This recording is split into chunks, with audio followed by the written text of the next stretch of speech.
आज शिव महापुराण जी की कथा के क्रम में आज शिव महापुराण के पार्वती खंड का आज 47वां अध्याय।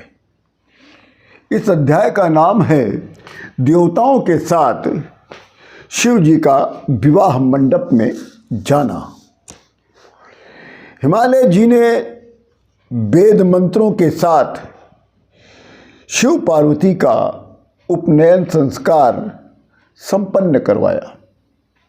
तब हिमालय जी के निवेदन पर ब्रह्मा विष्णु सहित देवगणों के साथ हिमालय के महल में शिव जी ने प्रवेश किया। तब शिव जी के द्वारा लाए गए आभूषणों से पार्वती जी को अलंकृत करवाया गया। तब ब्राह्मण की स्त्रियों ने पार्वती देवी को स्नान करा के वस्त्र धारण कराकर जो शंकर भगवान की तरफ से जो आभूषण आए थे उसको पहनाकर उनको अलंकृत करवाया गया। और फिर पार्वती देवी का सभी ब्राह्मण स्त्रियों ने आरती उतारी। तीनों जगत को उत्पन्न करने वाली महाशैल की कन्या पार्वती देवी उस समय अत्यंत अपने शोभा स्वरूप में आ गई थी। हिमालय के नगर में महान उत्सव होने लग गया। सभी लोग बाजे बजा रहे थे, कुछ लोग गीत गा रहे थे। तब हिमालय जी ने अपने पुरोहित विद्वान गर्गाचार्य से विवाह संपन्न कराने के लिए निवेदन किया।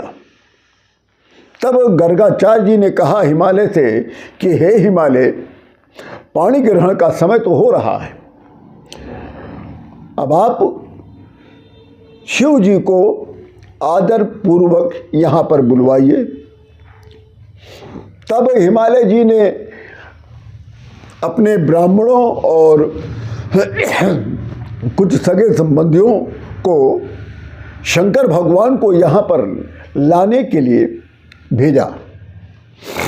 जैसे ही हिमालय जी के भेजे गए आगंतुक शिव जी के पास जैसे पहुँचे हैं और जैसे शिवगणों को ये पता चला है कि शंकर भगवान को हिमालय जी ने विवाह मंडप में बुलाया है, शिवगण सब अपने आप में ही उत्सव मनाने लग गए। कोई बाजा बजाने लग गया, कोई कुछ गाने लग गया, कोई नाचने लग गया। एक महान उत्सव उत्पन्न हो गया। फिर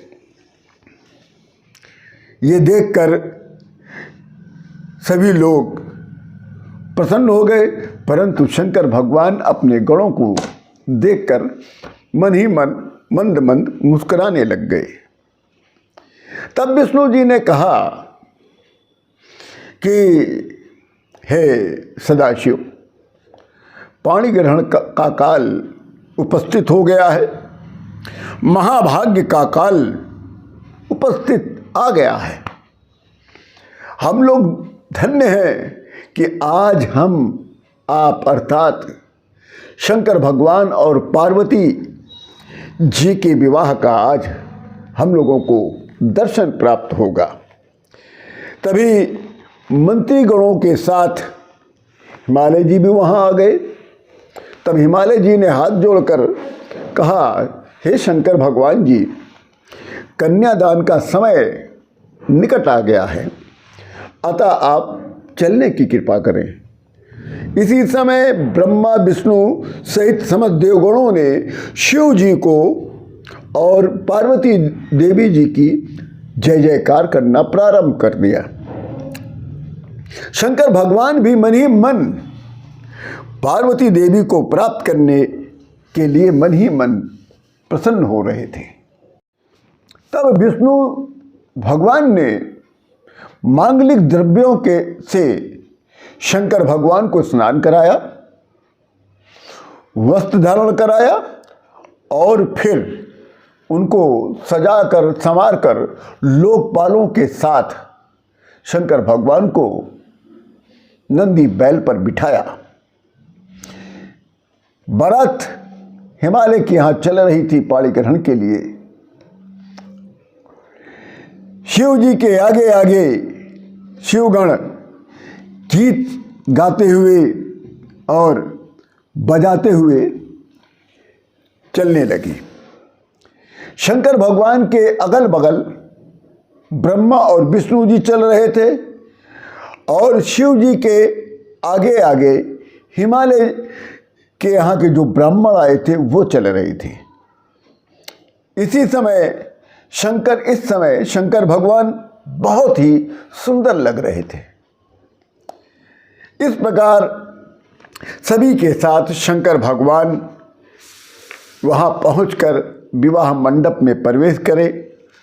शंकर भगवान जैसे ही विवाह मंडप में प्रवेश करते हैं वैसे वहाँ की समस्त स्त्रियों ने स्तुति करना प्रारंभ कर दिया। जब शंकर भगवान वहाँ पहुँचे बैल पर सवार होकर, तब हिमालय के बड़े पुत्र मैनाक जी ने पहुंचकर शंकर भगवान को बैल से उतारकर अपनी गोद में लेकर विवाह मंडप तक लेके आए।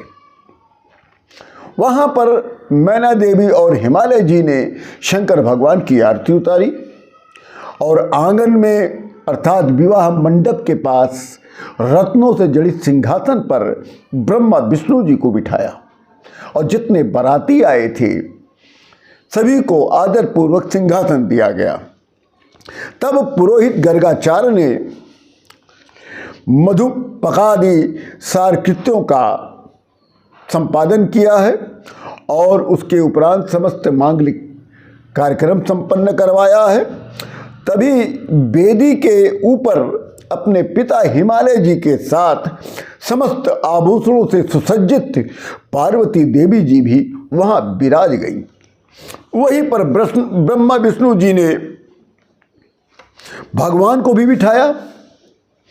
सभी लोग कन्यादान की प्रतीक्षा कर रहे थे। गर्गाचार्य ने पुण्य वाचन करना प्रारंभ कर दिया और उसके उपरांत पार्वती देवी के अंजलि में अपनी उंगली से गर्गाचार्य ने चावल दिया है और मंत्रों को पढ़ना प्रारंभ कर दिया और अपनी उंगली के चावल से पार्वती देवी ने शंकर भगवान पर अक्षतों की वर्षा करना प्रारंभ कर दिया और फिर अक्षत और दही और कुश के जल से पार्वती देवी ने शंकर भगवान की पूजा किया है। और उसी समय समस्त स्त्रियों ने पार्वती देवी और सदाशिव की आरती उतारी है और उस समय शिवाशिव एक दूसरे को देखकर मन ही मन बहुत मुस्कुराने लग गए। इसी के साथ शिव महापुराण का ये 47वां पार्वती खंड का ये 47वां अध्याय जो सबसे सुंदर अध्याय लगा आज ये पूर्ण होता है। इसी के साथ आप सभी लोगों को राम राम।